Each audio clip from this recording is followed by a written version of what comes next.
Hello, welcome to First Aid. This is Melinda Miranda with your First Aid portion of your CPR class. I'm just going to go through the questions, give you the answers, and give you a little bit of reasoning why the answers are what they are. Okay, when you suspect a heart attack, the first thing you should do is A, give aspirin to wait to see if it helps. B, help the person lie down. Or C, call 911. It is C, you will always call 911 first. At every emergency scene, you will A, assess the scene for safety, B, determine how many victims in their general condition, C, get their first aid kit, or D, all the above. It will definitely be D because you will do all of that. You'll assess the scene for safety, you'll determine how many people need your attention, and you'll get your first aid kit, okay? Number 3, when assessing a responsive victim, the rescuer should get consent and then A, ask questions to find out the chief complaint. B, assess breathing for rate and difficulty. C, look head to toe for injuries in appearance. Or D, all the above. And it is D, it is all the above. You will ask questions to find out their chief complaint. You will assess their breathing for rate and difficulty. You will look head to toe for injuries in appearance. The preferred method to control bleeding is A, direct pressure, B, use a tourniquet, or C, elevation. It will be A, direct pressure. You will always keep pressure on. If it bleeds through the gauze, you will just continue to add more gauze. If you do not, you will stop the clotting factor. Therefore, they will still bleed through. And now that is a portal of entry. So everything that's out in the atmosphere can get into that wound. So you're always going to apply pressure and keep pressure on and just add more gauze if it bleeds through. To treat a nosebleed, hold pressure at the bridge of the nose and have the victim lean slightly back, forward, or apply a heat pack. It is forward. I know we were taught lean back, but when you lean back, you will get blood that will go to your throat, and now that is a choking factor, so you don't want to do that. Honestly, it's just the pressure that you add at the bridge of the nose and you lean forward, it'll stop, no problems. Always suspect shock in a victim who is A, combating the smells of alcohol, B, is bleeding heavily, or C, stepped on a nail.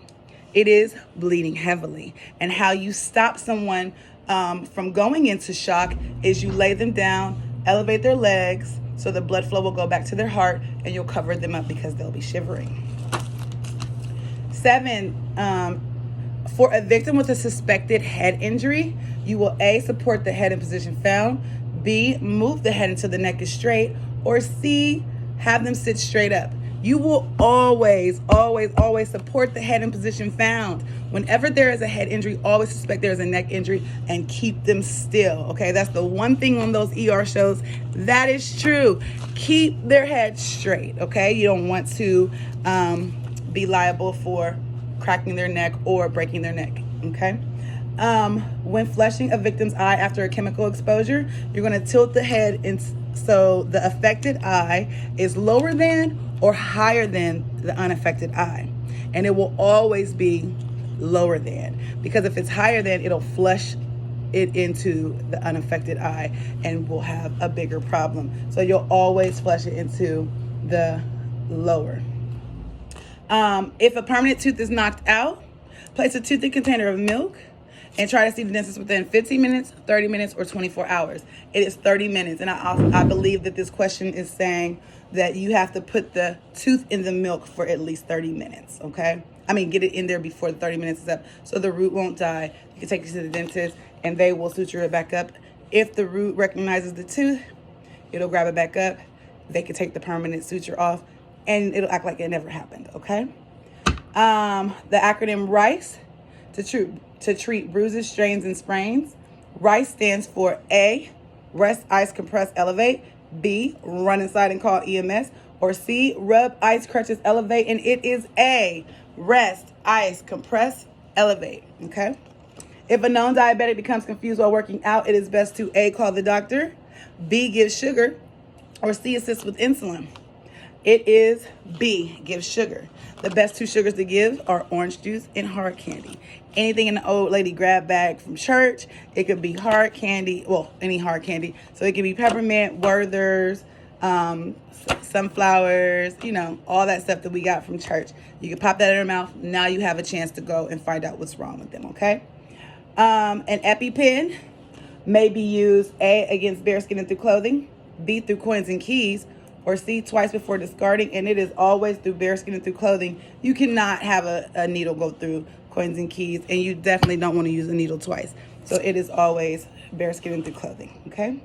Difficulty breathing may be a sign of A, heart attack, B, asthma attack, C, anaphylactic shock, or D, all the above. And it is D, it's all the above. All of those things can cause shortness of breath.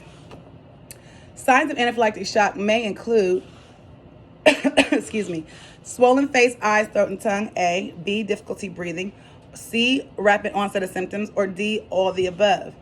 It is D, all the above. Even if they have an ISP, or even if you have a patient or somebody that they say have no allergies, people always have allergies, just don't know what it's to. So if you start to get these sudden onset of side effects like hives, eyes are swelling, things like that, and it's coming on really fast, the first thing you want to ask them is, how does your throat feel? If they say itchy, scratchy, achy, hurty, anything like that, the first thing you want to do is get them to the ER. That could be a sign that their throat's about to close, and after that happens, you can't do anything to stop it, okay? If you get a chemical in your eye, A, cover both eyes and wait for EMS. B, flush with water immediately and continue for 20 minutes. Or C, cover your injured eye and drive yourself to the ER. It is flush with water immediately and continue for 20 minutes. A person with a suspected leg fracture should be A, splinted in position found with a heating pad. B, kept calm, still, leg stabilized in position found until EMS arrives. Or placed on a firm, flat surface. And you will always keep them calm, still, and stabilized. Never try to readjust any fracture yourself, okay? Last one. First aid for a person with an impaled object in their leg. It could be a knife, a fork, whatever. A, rinse the wound with water, then apply antibiotic ointment. B, quickly remove the object and apply pressure. C, cut the object shorter to make transport easier. Or D, call 911, control bleeding, and stabilize object in place.